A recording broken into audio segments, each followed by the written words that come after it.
Welcome back to In Amber's Lane. It's your host, Amber Lane. And so now we're at episode 4. And the title of today's episode is Home Isn't Home Anymore. So I've been telling you guys about me being transparent and very vulnerable. And one of the things that has hit me hard as of recent is that home cannot be home anymore.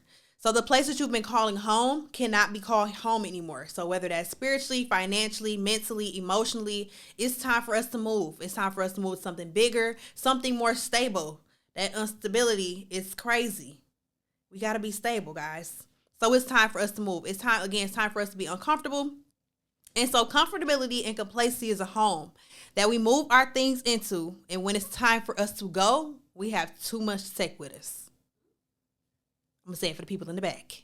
Complacency and comfortability is a home that we move our things into. And when it's time for us to go, we have too much to take with us.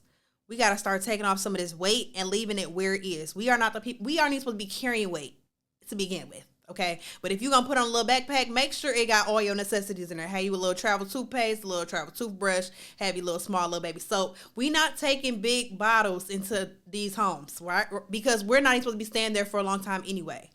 So my dad reminded me a week ago, and it's crazy because he told me when God tells you to move, you should be ready to move, not getting ready.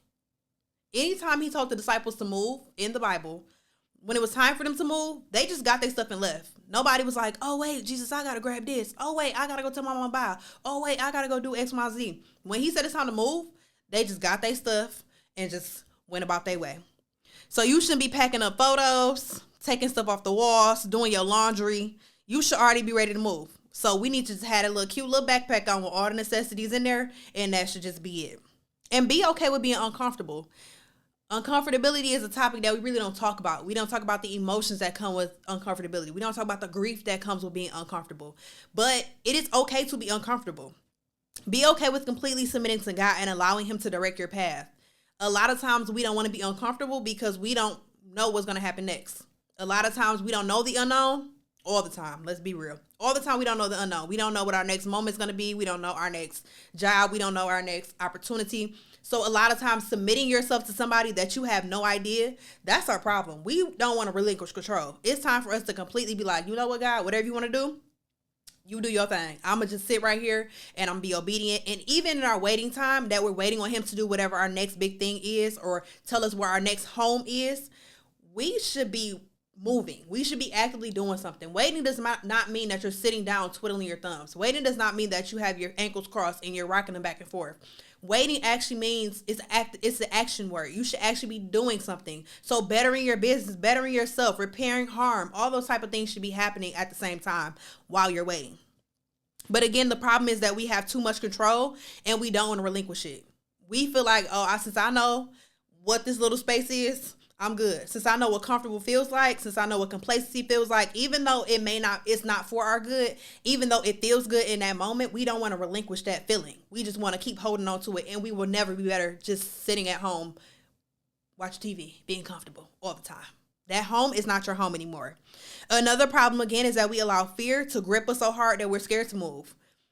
I mean, that's a natural sense too. Sometimes when it's time for us to move and we're like, okay, God, where should I move? Or you're looking at homes, you start to become afraid because it's like, how am I going to pay the bills? How am I going to do this in this new space? How am I going to get to work every day? How long is the drive going to? You start taking into account all these different things. And what fear will do is it'll grip you and it'll cause you to be like, oh, never mind. I'll just stay at this house. I ain't even got to go nowhere. I done been here 10, 12, 50 years.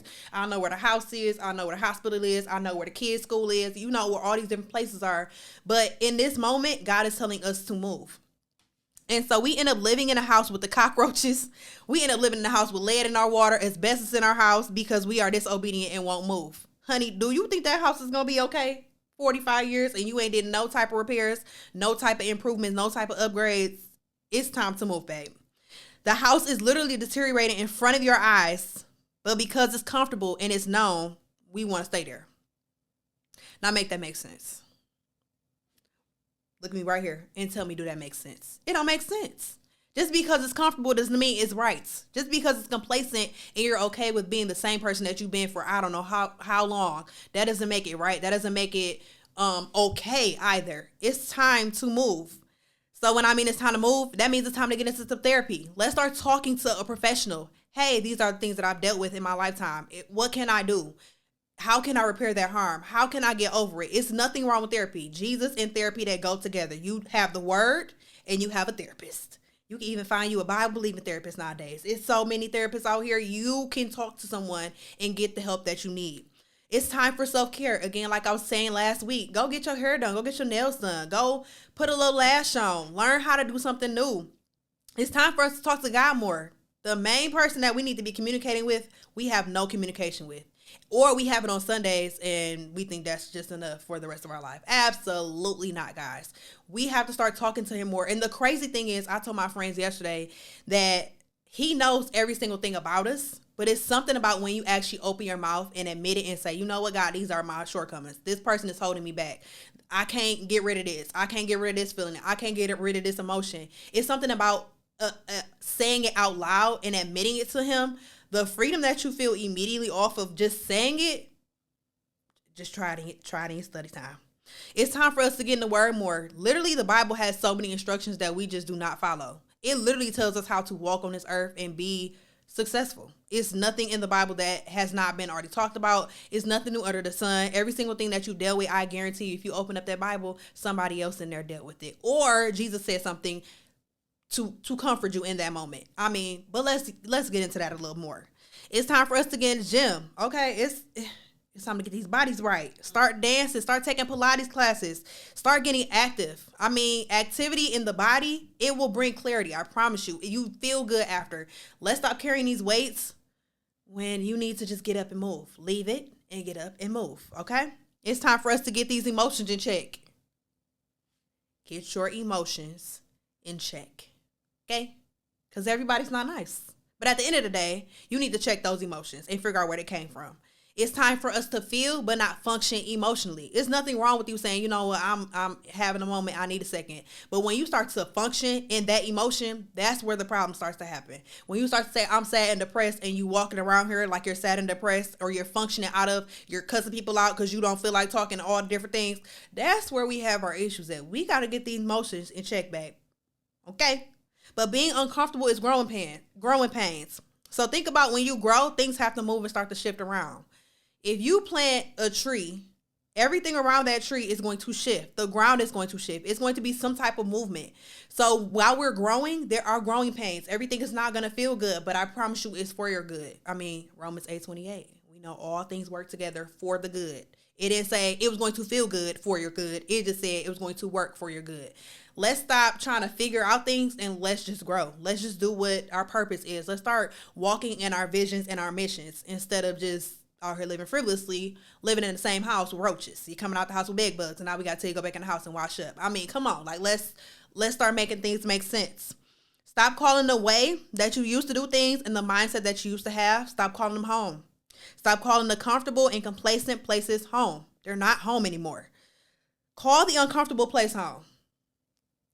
When you moving into a new home, think about like when you move into a new home, it is not necessarily like the best feeling. Sometimes when you first move into a home, you may have to sleep on an air mattress. You may have to sleep on the floor. You may have to sleep. Everything isn't moved into the house right away. So because you are in an uncomfortable space, because you're in a new space, I'm not saying it's going to feel good. I'm not going to say all the pillows going to be comfortable. I'm not saying your hardwood floor not going to be a little cold at night. What I am saying is call that uncomfortable place home.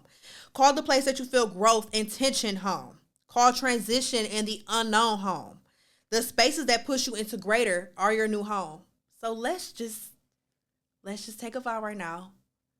I, whatever your name is, promise to make the uncomfortable places home. Just make it home. It's not, like I said, it's not going to feel, I can tell you right now, I'm not comfortable. Ain't nothing about this life right now I'm dealing with comfortable. But I will tell you that I know it's a greater reward on the other side. I know that I'm fulfilling purpose in this moment because my home is no longer my home. And it's okay to be uncomfortable. So that's my word for y'all this week. Make sure you call these uncomfortable places home. I can't wait to see you next week. I love you so, so much. Thanks for tuning in to Aunt Amber's Lane.